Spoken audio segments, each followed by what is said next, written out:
Welcome everyone to the last day of this year's ILCO Growing Online Learning Conference. Our theme this year is Teaching, Learning, and Caring. We have sessions today now, and at 2 p.m. our last session is on assessment with Dr. Anna Catterson from Heartland Community College. And we welcome you all to the conference on our final day here and to this session. And our session today is on universal design, and our presenters are Sarah Goldammer, the Educational Training Specialist at the Illinois Center for Specialized Professional Support at SIU Edwardsville. Is that right, Sarah? Because I think that's wrong. Yeah, you're right. You are correct that you're wrong, Jeff.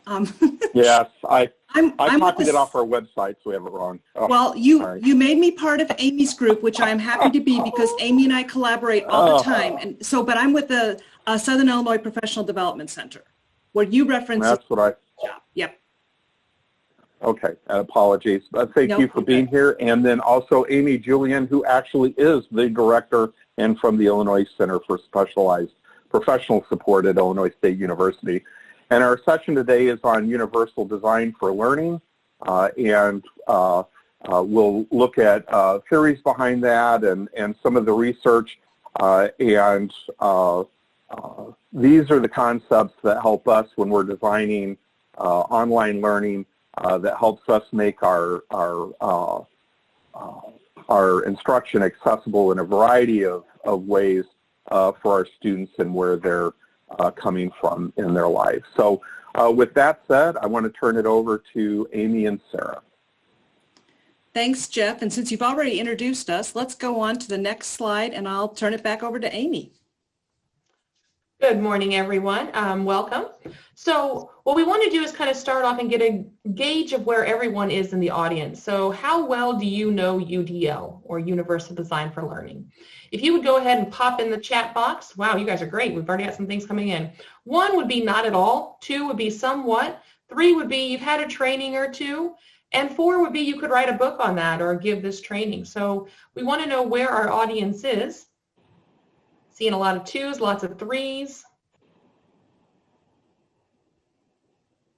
and a couple not at alls. Okay.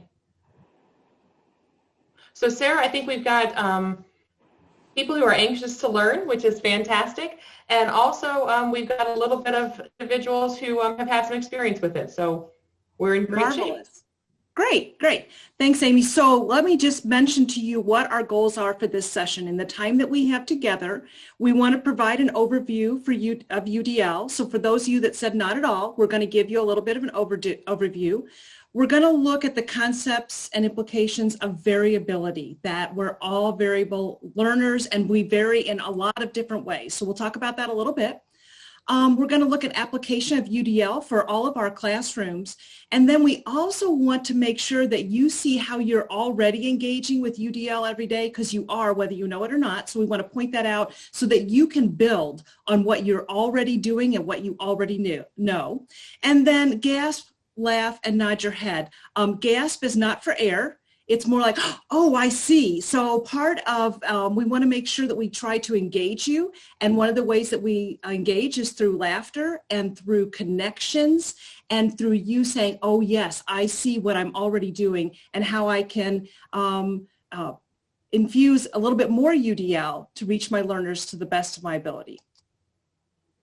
So many of you know that universal design has been around for quite some time, but one of the things that we really saw was an emergence of it within both the Higher Education Act and the Perkins Law. And so universal design for learning was defined in the Perkins Law and in the HEA as the term that means a scientifically valid framework for guiding educational practices that provide flexibility in the ways information is presented, in the students respond or demonstrate knowledge and skills, and in the way students are engaged. What are we really working towards is reducing the barriers in instruction, providing appropriate accommodations, supports, and challenges, and maintains high achievement and expectations for all students, including students with disabilities and students with limited English proficiency. So UDL, we're going to talk about, is something that is often looked at as what we can do as an accommodation, but really those modifications are something that are applicable and appreciated by all of our students. So one of the things Amy and I hope to do in the next few minutes also is to do a bit of modeling, and Amy just did that for you. So I want to point it out to you. You can see on your screen that there's a lot of words, but she highlighted some very important pieces. That's a simple concept of UDL. It's helping anyone who's looking at this slide say, oh, okay, I should pay attention to this. Again, maybe that's something you're already doing, but I want to point it out to you. I also want to talk about our learning environment today. So quick raise of hands or put it in the chat. Who likes online learning? Who just thinks this is the cat's meow? Raise your hand. Let's see who you are. Let me take a look, see if anybody's got their hand up. We do have a couple. There's some hands coming up. A couple of them are here. So, and that's okay whether you like it or not. That's kind of been the world we've been living in. But I want to point out some of the benefits. And these are also things that we can take when we're in person as well. But you do get to self-regulate. Today, you get to sit anywhere you want. You can stand and walk around if you want to pace the room. You can be eating your breakfast or your mid-morning snack. You can fidget. You can have, something in front of you that helps you. You can tap your foot. You get to control your environment, and that's a very cool thing. Amy mentioned disabilities. Let me just apply that as well. A number of years ago, I lost my hearing in one of my ears. So I do have a hearing aid, but one of the beautiful things about online and all the meetings is I don't have any background noise and I get to hear everybody exactly the way I want to. The reason I bring that up is we can think about that for our learners, whether they are online or whether they're in person. How can we make the environment work? And how can we help our students to be empowered to make the environment work for them? So ways that you can interact, you can chat, you can raise your hand, you can doodle, you can take notes. Those are all the ways that you can act so that you can regulate how you learn today. We have shared our slides. Amy put that in so if you want to use those, you can have your own personal copy. Today, we're also closed captioning. Thank you very much for Heartland for providing this. And I think Anna's going to put in the chat now exactly how this magic is happening because it's a beautiful thing. You also, if you're using Google Slides, can turn on the closed captioning there. Both what Anna's going to share with you and the Google Slides are free features. So there's all ways that we can help our students to be able to access the information that we provide for them. So we want you to look at some core concepts. And again, this is 30 minutes of UDL, and I think Sarah and I could probably talk for 6 hours. So we're condensing this as much as we can. But when we look at universal design and our core concepts, and we see those core concepts in architecture, we see those in our neuroscience, and we see those in the way in which we learn. We want you to think about ways in which you can engage with practice and sustain efforts of persistence. So looking at how we can really embed UDL into our practices, but also optimize relevance and value and authenticity. So what are ways that we can highlight what's happening in our architecture, because all of us are engaging with UDL on different things. If any of you have a mouse, that's a universal design option. If you got in your car this morning and came to your office and you were able to move your seat, that's universal design. All of those things we see every day in architecture. When it comes to neuroscience, we're going to talk a little bit about that and variability and making sure we're meeting our learners where they are, which then feeds into that idea of learning through universal design and making accommodations. And Sarah talked about how she has a hearing impairment, but you're all seeing my accommodation, right? See those? Very common accommodation that a lot of us, this is due to old age and astigmatism, but we have those accommodations that a lot of people just kind of overlook, but those are things that we do for our students. So moving to the next slide.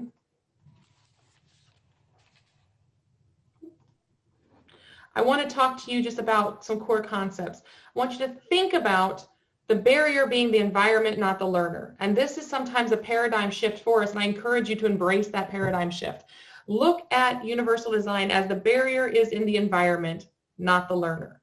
Universal design is not a checklist of things to do. We're not going to leave you with a checklist today. You're going to say, I'm going to do A, B, C, and boom, you've incorporated universal design. But what we do provide with you is a lens to think about everything you do and think about ways in which we can be more accessible through universal design. So we're going to talk a little bit about that. We have a video for you coming up around universal design within your classroom. So Sarah, I'll let you take it away. Like the Yeah, I'm going to bring this today, guys. We're going back and forth. Yeah. Tossing the ball back and forth. So this is another modeling of UDL, is different voices being able to present information. So Amy and I are different voices, but then also this video is a really fun way to give you, it's 2 minutes long, and it talks about setting the table for learning, not just teaching our students what that we want them to know, but how to learn as well. So I want you to think about how you set the table for learning in your classroom while I bring this video up, and we'll talk about it for a minute when we come back.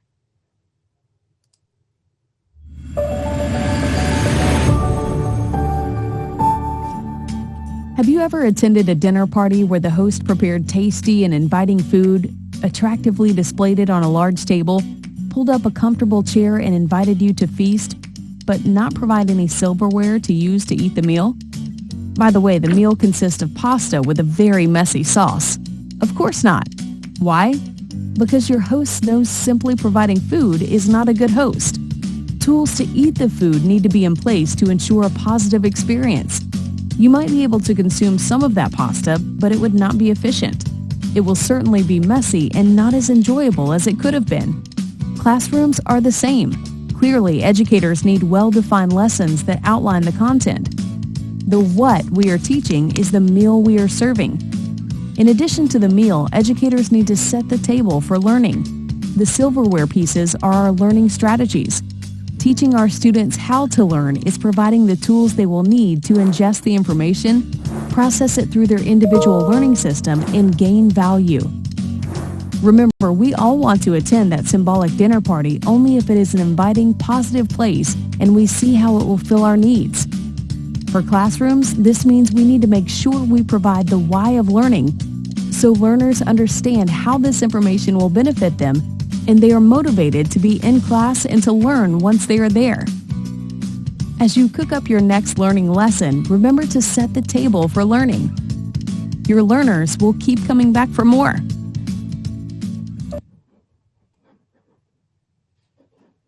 All right.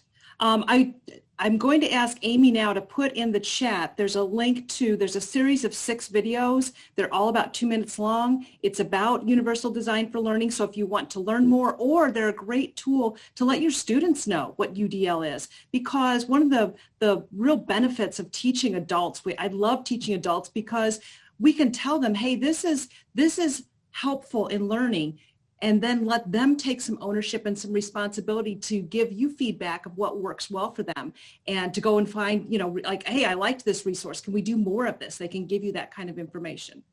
So as we unpack UDL a little bit, please put in the chat, if you would, if there's anything that you do that you think is really helpful to set the table for learning in your classroom. What do you like to do to make sure that students are engaged, that they understand why they're there, that they understand what they're learning and how they're going to use and how they can interact with the information that you're sharing with them. So since it is a short time that we have, we're going to move along, but I'd love to see some of what you have to say. I wanted to think about the dinner party analogy. Since we've already talked about setting the table for learning, let's take that a little bit further to understand the importance of UDL and the benefits of UDL. So let's say that we weren't in the current situation we are now, and I could invite all of you over for dinner this evening. I love to cook. I'd love to have you all at my house. And let's say that I'm going to make for us this Mexican lasagna that you see on the screen. So take a look at that. And I know I've asked you to do 2 things now. I asked you to think about how you're setting the table for learning, but I also want you to think about, does this work for you? Do you want to come to Sarah's house and have Mexican lasagna tonight? Let's forget about the weather. Let's forget about the pandemic. Just 2 important things that we're going to put on the side for now. Who wants to come to my house for Mexican lasagna? Amy, how do you feel about it? Are you going to come for Mexican lasagna? I would love to come for Mexican lasagna. However, if that's the only thing you're serving, I'm going to be a little hungry because I have a little bit of issue with cheese and dairy. So I'd have to have something else to eat, or I'd be picking around a lot on your plate. Yeah. So some of the others of you said that you have an issue. You're saying of dairy and, whoops, I went too far. You know, some of you might be vegetarian. I happen to not eat meat, so that would be an issue for me as well. Maybe you're gluten-free. So having no options, although my intentions might be good, to really be a good host and set that table for learning, I need to make sure that there's choices. And so maybe this is a way that I could do that. I could put all of the items out and let everybody decide which of those to take and put onto their plate. And in this analogy, everybody gets fed, everybody's happy. I didn't water down the meal. It's good, everybody's full, but I provided choices. And so we want to make sure that we understand that choice is not the same as variety. So if I'm only going to serve, once again, if I'm going to serve something on Monday that doesn't work for everybody, that's still problematic. Even if Tuesday is going to be good or Wednesday is going to be good for everybody, we need to make sure that there are choices and there's variability every single day, not just some days in thinking about our instruction. So to drive that point home just a little bit farther, and I know that I'm moving really fast now, you guys, I apologize for that. But as Amy said, we could probably use 6 hours and talk about this. I want to talk briefly about variability, and then Amy will take us through some other points in addition to this. So on your screen, I made a really quick change from food to Usain Bolt. Okay, who for a long time, work with me here, Usain Bolt was the fastest human on the planet. And Usain Bolt happens to wear size 13 men's shoes. Now, the average size of shoes in this country is a men's 8.5. So providing variability is very important. The shoe industry knows this, and education needs to make sure that we do that as well. Because if we gave Usain Bolt size 8.5 shoes, because that's what the average person wears, he wouldn't be able to be the fastest human on the planet. So for our learners as well, if we don't give them the options that are going to work for them, and I'm not talking about watering things down, I'm talking about options for access, options for involvement with the material, then they're not going to be able to reach their full potential.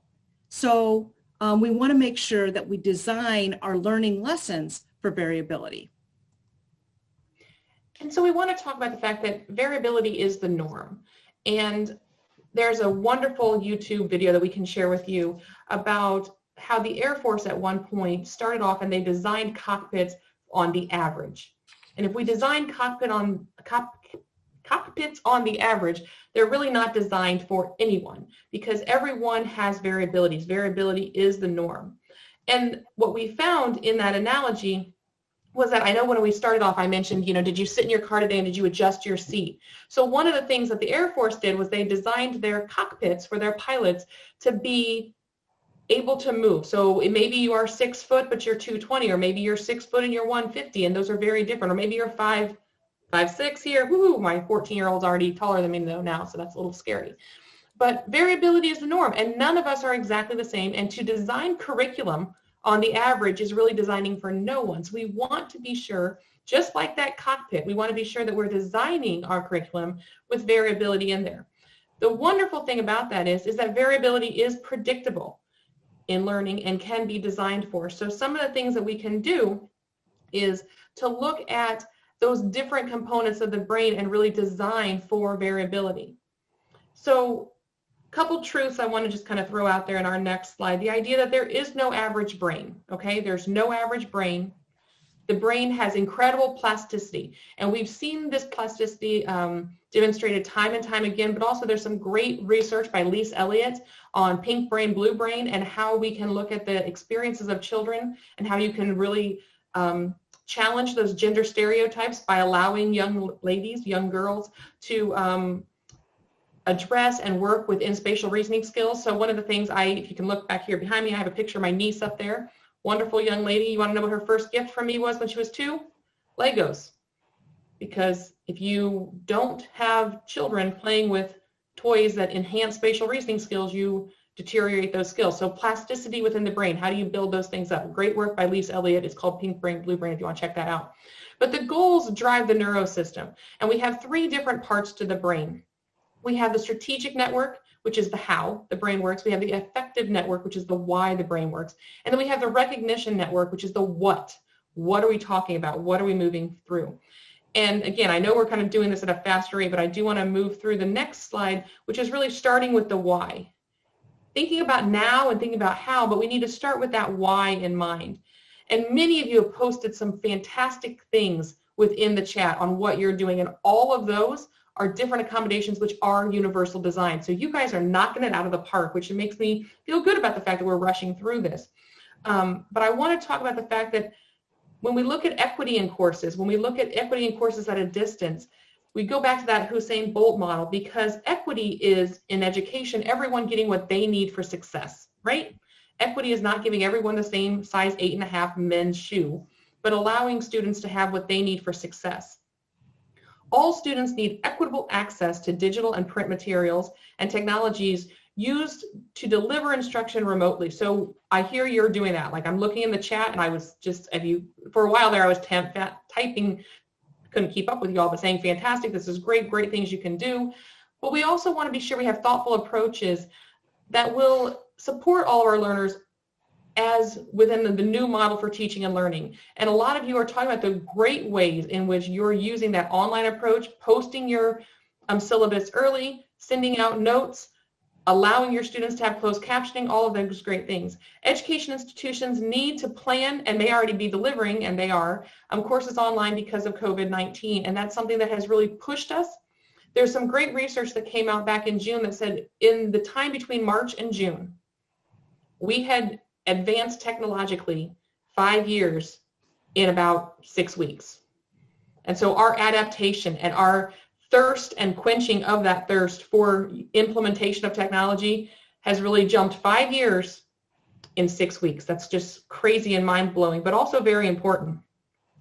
Some learners, I want to talk just a second about learners and workers with disabilities and why those are important.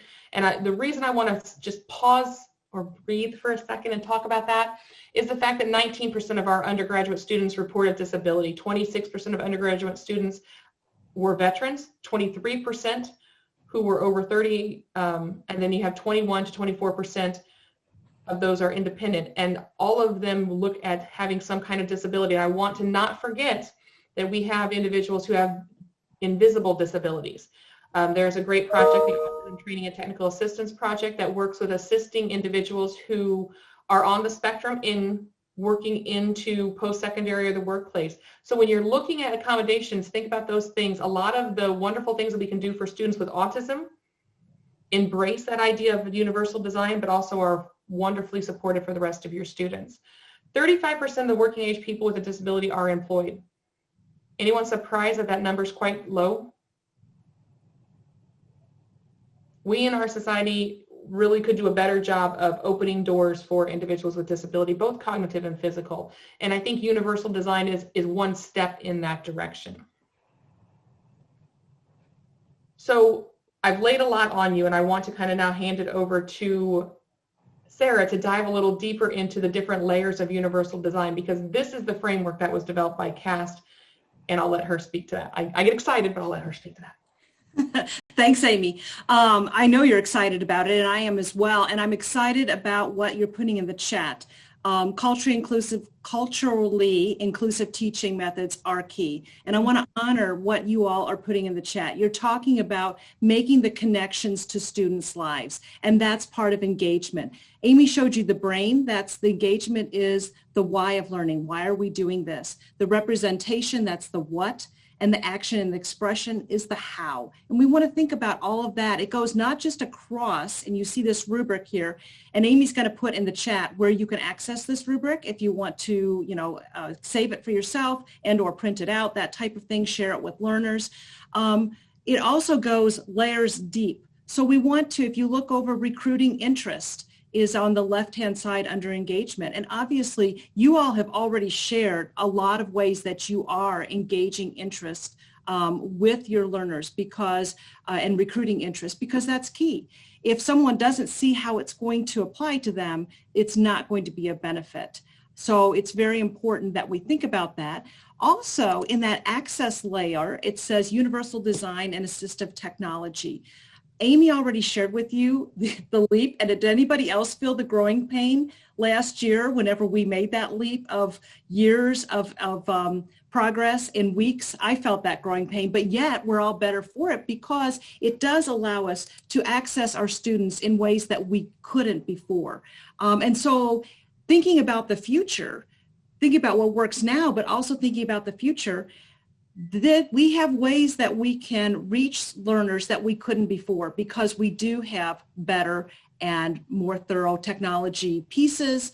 But we also want to think about, do we have learners who have gotten left behind in this? When we create access, are they having trouble because they don't have good Wi-Fi? Are they having trouble because they don't have a device? Or they're trying to do their lesson on a smartphone, which is better than nothing, but doesn't, so we want to think about what are all the accessibility pieces to make sure that we provide that as much as possible. Amy talked about our institutions. What do they have in place? What else could they? But then also taking what is good about the access that's now. I already told you a piece that I really like about online. I love being back in person, but I'm thinking about how can I use that in the future whenever I go back in person. Also thinking about the different layers and going deeper. So we've got engaging interests or recruiting interests and the effort and performance. Going down, we also want to make sure that in thinking about what we're teaching, is it accessible to our learners? Not only in the way that in the technology piece, but is it understandable? If we're teaching vocabulary, are there tools that are in place to make sure that people understand what we're talking about? That's one of the great things about the tools that we have now. We can immediately say, okay, here's a clickable, take it and go look at that vocabulary piece and come back. You don't have to wonder. You don't have to walk across the room and get the dictionary. You can just find that out immediately. So there's a lot of structures and supports. If we have time, I want to run through a lesson and kind of share with you some ways that you might take what you're already doing and saying, what's one small change that I can do to make a big difference? Well, and Sarah, I want you to throw this slide up here for a hot second, but then I do want to kind of move us forward and go into considering the how. So we've talked about individuals with disabilities, and yes, we need to make sure that they have the same information, engage in the same interactions, and have the same services equally effectively and integrated manner to sustain equivalent ease of use. But I wanted, and that's important, and we've talked about that, but I want to really get to, since we've only got about 3 minutes left, I want to get us into considering the how and looking at this next slide of the things that we've kind of summarized for you. And again, a practice of UDL, highlighting, using color coding, looking at what you can do in your institutions. And it sounds like a lot of you are doing these things. So find out what your institution's policies and practice are, share your policies and resources with your students, add them to your syllabus, add it, especially if it's online. As Sarah said, one of the most beautiful things about online is students have that ability to dig deeper when they want to because they can go out and watch the full video. They can go out and get the full resource. Inform yourself about where students can go for help. I know in my syllabus when I teach, I have they can go to the support services, they can go to the writing center, they can go to all these other different supports that ISU has for them. So be sure you make yourself aware of those, and then build your students and build your own best practices for your students. The next one of my favorite things is POUR, and I just love acronyms that spell words. I know it's nerdy, but I love it. So POUR is that idea of being perceivable, being operable, being understanding, and being robust. And when you're looking at universal design and the implementation of universal design, you want to be sure that everyone can see and hear what your content is about. So can you read it on the screen right there, and can you see me talking about it? Turn on your cameras. That's something that's really important when you're looking at engagement. We are so distant from our students, but we want to be able to see their faces. No one wants to just be speaking to a bunch of letter people. Which is what you are when your camera's not on. And then think about how to include alternative text for visuals, captions, transcripts, videos. There are some great resources out there. We've talked about Google Slides. We've talked about the Otter artificial intelligence that we're using today. I know PowerPoint, if you use PowerPoint, you can turn on that closed captioning and that works as well. But find ways in which we can really engage with our students and move just that idea forward. I want to, if I could just add, because go ahead. Yep, please. Can I just mention, because they're putting in the chat, yes, all these links the slides, all the resources will be available along with the recording, correct, Jeff, after this? So you all will have all of these materials, just letting you know. Yes, that's true. All right. Amy, do you mind if I just mention this real fast, and I won't do what I usually do because I know we're running short on time. Go ahead. But I just want to tell you that this is really fun, and we can send this link as well. It's about a professor who is doing his best, trying to make things accessible, and he put the recording of the lecture up on YouTube, turned on the closed captioning, the automatic closed captioning, which gets about 85% of it right, which is beautiful for free. But this says that trying to make a romaine arrest. So if you have any knowledge of physics, you might be able to figure this out. He was talking about an object that remains at rest, which is way different than romaine arrest. So we want to make sure, and somebody said they try to add one new accessibility feature every semester. Hallelujah, love that. That's a great idea. But we also need to make sure and ask our students, is this working? Is this working for us? And if it's not, then how do we need to make sure that it is accessible? And again, we could talk about that forever, but we're not going to, because I'm going to run through real quickly. And I know this is a quick thing, but you'll have these slides to think about where and what in how we're teaching, how we can make things a little more accessible besides all the resources and the things that Amy shared with you. So I'm going to use an example, and you may not be teaching writing, but I'm going to use that because that's something near and dear to my heart. So here's some ideas of what you might. So what I'd like to do is think about what you are teaching and how could you take these ideas and implement them. Again, not everything, but what's one small change that could make a big difference. So maybe this is, I'm giving them a brief verbal overview, introduction, example question, prompt, formula, and outline. So maybe in the example question, I'm going to make sure that everybody has a copy. I'm going to maybe give them an opportunity to talk about it with a partner because that helps them to really formulate the ideas around it. I might, as I mentioned before, make sure there's an opportunity for vocabulary and grammar and that type of thing. Maybe it's clickable that they can look some things up. We can talk about other grammar resources because there's so many great, just looking up a rule, those types of things are available. So teaching learners how to access that, not just that it's there, but how to use it as well. So in looking at the formula, that visual representation, I'm very visual. I love giving graphic organizers a way that maybe color coding. I've done color coding of paragraphs before, so they can understand what information goes together, making sure that there's an outline, and I'm not talking about old school Roman numeral outline, but how to organize and put things together. Maybe we even walk around the room and take the information around the room so that I can, whatever works, allowing learners to interact in a way that actually works for them.